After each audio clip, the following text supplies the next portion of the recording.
So Bae was into Kev, but Kev is actually into dudes.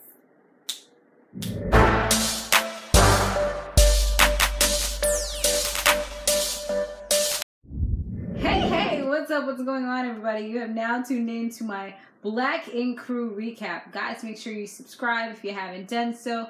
Also, make sure you share this video wherever you like to share videos. Alright, let me see my Black Ink Crew shoutouts from last week. Alright, so it's loading. Shout out to Hanif Davenport, who was like, Cesar a hoe, Miss Kitty a stupid hoe, and Skye ain't wrong for getting mad at C's for acting brand new. And you were totally right. I totally agree with you. High five for that, because yeah, how you about to make somebody that you just met like the right hand man when all these people been riding with you, whether you was right or wrong, to the very end? You know what I mean? So yeah, get out of here with that. And let me see the other one. There was another one I was gonna do two of them. Jennifer Owens was like, why would Nikki come there ready to fight if she knew she didn't have her wig secure enough? Right? Like, girl, like, just come with your scarf on so you don't get embarrassed. You know what I mean? Like, you about to fight me, I'm gonna be like, hold on, wait a minute, I'm gonna take it off real quick. You ain't about to embarrass me. I take it off myself. Put that on Snapchat, or put that on Twitter or Instagram or World Star. And especially since she is supposed to be pregnant with lupus. Exactly. Like, I just feel like you got so much going on right now. Like, you don't need the added stress. Like, sometimes you just got to take an L, especially if you're pregnant. And on top of that, you have an autoimmune disease. It's just like, you know, sit back, relax, chill for a moment, you know? Did she think the girl was gonna take the beating and not defend herself? I'm side-eyeing Nikki and O. I can not wait to see what all of this is about. I thought Kitty and Cesar are cute together. I don't know. I'm not used to it. Maybe if I got used to it, I would think that, but I don't know. Especially when they were at lunch. I really wish Kitty would have made Cesar chase her a bit before they hooked up like that, though. But it's not my business. I'm just a viewer. Girl, you know, that's when you start sipping your tea, but I don't got no tea, so we about to sip some water. You know what I'm saying? Alright, so now Donna gets flowers at the job, and everybody's looking at her like, where you get them flowers from? So the reason why she wasn't at this fiasco of an event that they had at that eatery, like whichever place it was at, whatever restaurant, was because she was on a date. She's trying to get her groove back, honey, especially since she's not with Maxwell anymore. So the girls actually, she actually missed like that whole legendary Skye did the Empire, pull everything off of the table type of move that she did as she quit. Kevin and Young Bae, they recently been going out a lot more, and Bae is really starting to like feel him even more. And she was like flirting with him, and he was flirting back. And then Kevin, they went out like to a hookah bar, hookah lounge, that's what they usually call it. And he messed up because he invited Donna, so it was like kind of messing with their vibes because they was flirting real hard and heavy, you know, while they was smoking their hookah. Then she comes through with some dude, I forgot his name, I think it was it LA or something like that, from 125th shop. And dude was like a little weird because he had tattoos. I mean, from the time they showed the clip of him, I'm like, really? You doing this again? Like, first she want dudes that don't got no teeth. Now she want like this dude with like a split tongue. He shows him his tongue, and then Kevin is like putting his finger in between the tongue, and I'm just like, wait. My gaydar radar is going off. What is going on here? Honey child, you sure, Young Bae, that he been telling you that he wants you? Because it's not looking like it right about now. What is this? So then he goes off to the other side by the bar with the dude, and they're whispering sweet nothings in each other's ear. The other dude kisses him, And then they leave, and I'm just like, well, hot diggity dog. Young Bae, I think your date just was stolen. I mean, he's gone. That's it. Sayonara.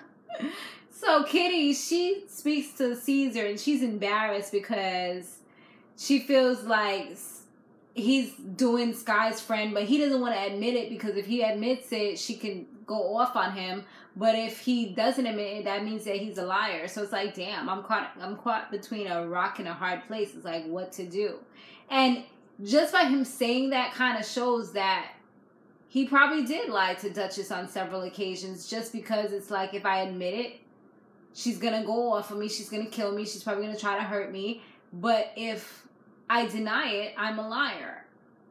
But at least I'll be safe, you know? So just kind of saying that, it just kind of lets you know where his mentality kind of is.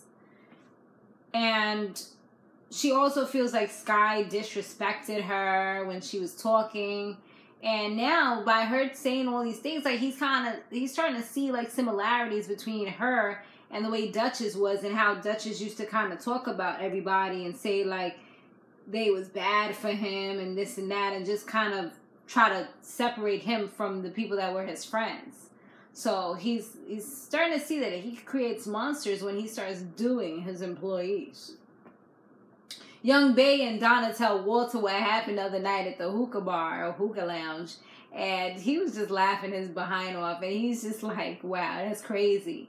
Young Bae tells him that she was feeling him, and it looked like he feeling boys, you know what I'm saying? So when he does eventually come in, when Kev comes, she, like, straight up asks him, she's like, you know, I can't really sugarcoat things. If I gotta ask something, I'm gonna ask it straight up. So she's like, are you attracted to guys? And he was just like, I like everybody.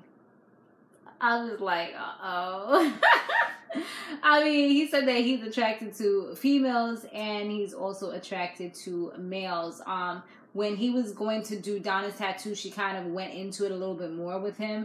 And he says that, yeah, he is attracted to both. She's like, you know, not to get too far into your business, but are you gay or whatever? And he's just like, well, I don't like to really classify myself. And I'm attracted to guys as well as girls, but more so lately guys.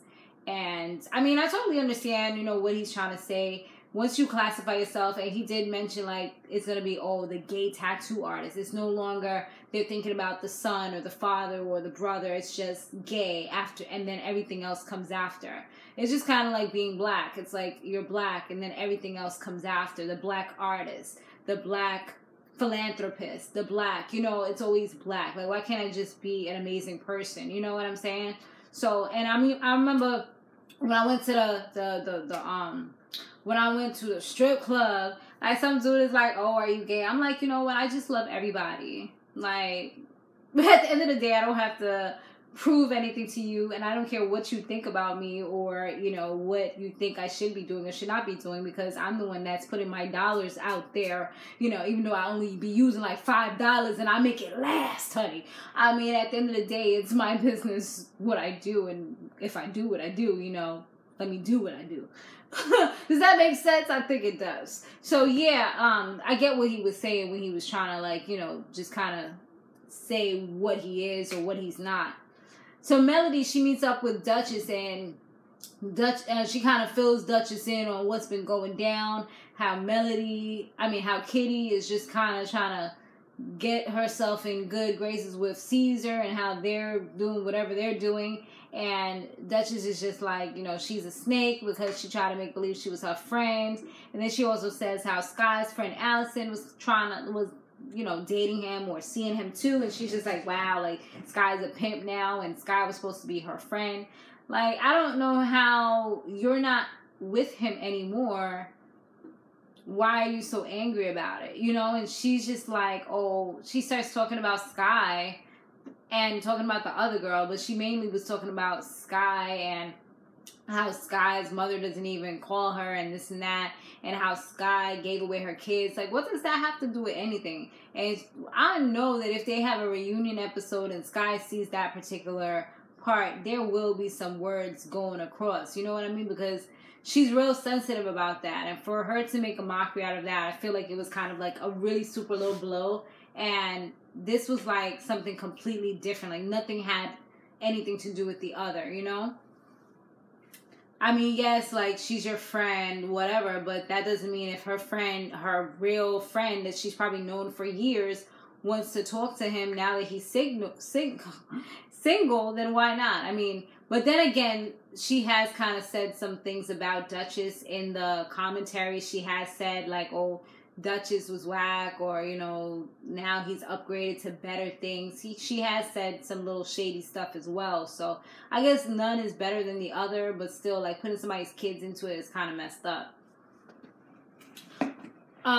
So yeah, and Melody, she just looked like real uncomfortable when Dutchess was saying all those things about Skye, because she's like, oh my god, like, her facial expression just looked like she was like, damn, like, why do I have to be here right now? Like, Skye's gonna think that I'm condoning this behavior, or I'm down for the cause, but it's not even like that, because she did say that Skye is kind of scary.